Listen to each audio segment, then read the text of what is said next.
As we've already been reminded, Thanksgiving is only 6 days away. My house has been decorated for weeks. For Christmas. I hate it.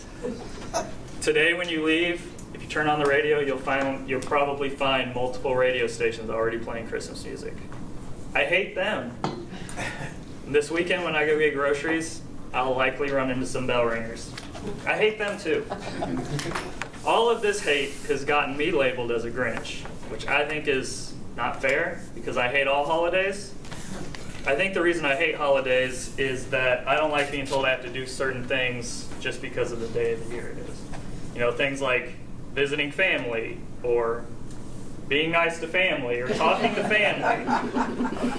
But I think I hate Christmas the most.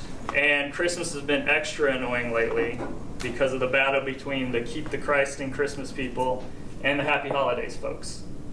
Now, whatever side of that lump of coal you fall on, good for you. I don't care. I just want to tell you that your holiday traditions, Christmas traditions, that you love so much, or if you're like me, hate, all came from pagans. So for some of you, there's no better Christmas tradition than firing up the old Yule log and settling down for a warm winter's nap. Well, historian Kenneth Davis tells us that hundreds of years before Jesus was born, the Norse had a holiday called Yule. And Yule was a big festival to celebrate the return of the sun god. It was a huge party because it also coincided with the time that their beer and wine became fully fermented. And so the man of the house would go get the biggest log he could find and bring it home. They would fire it up and they would feast and booze until it burnt out, usually about 12 days. They would decorate their house with mistletoe and holly, and they would decorate evergreen trees with red apples. The children on the eve of Yule would take their shoes and put them by the fireplace along with sugar and hay for the god Odin's horse, 8-legged horse.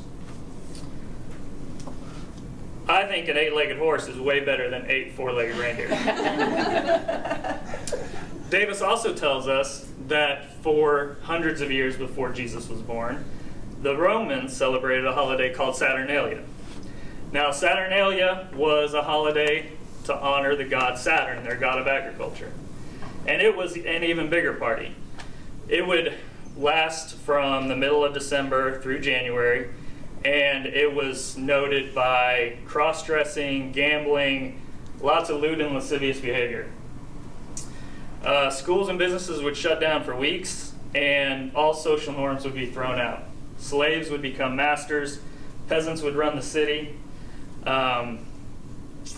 They had traditions like singing, feasting, lighting candles, Uncle Jimbo throwing Uncle Billy through a window, and gift giving.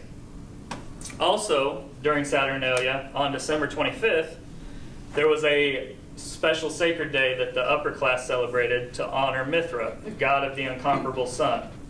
And for many Romans, this was their most sacred day of the year. So as you can see, a lot of Christmas traditions have unchristian origins. So how do Christians begin to celebrate these? Well, it all goes back to the early days of Christianity when the church leaders were really focused on converting the pagans. And what's the number one rule of converting pagans for dummies? Don't take away their parties. So the church co-opted them.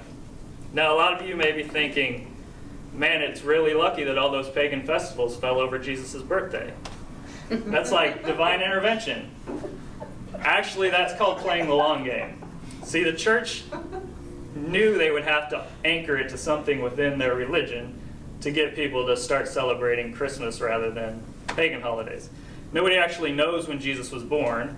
Many historians have labeled it as January 6th or March 29th, and now most historians believe that it was actually in the summer because the nativity story took place during the census, which took place in June.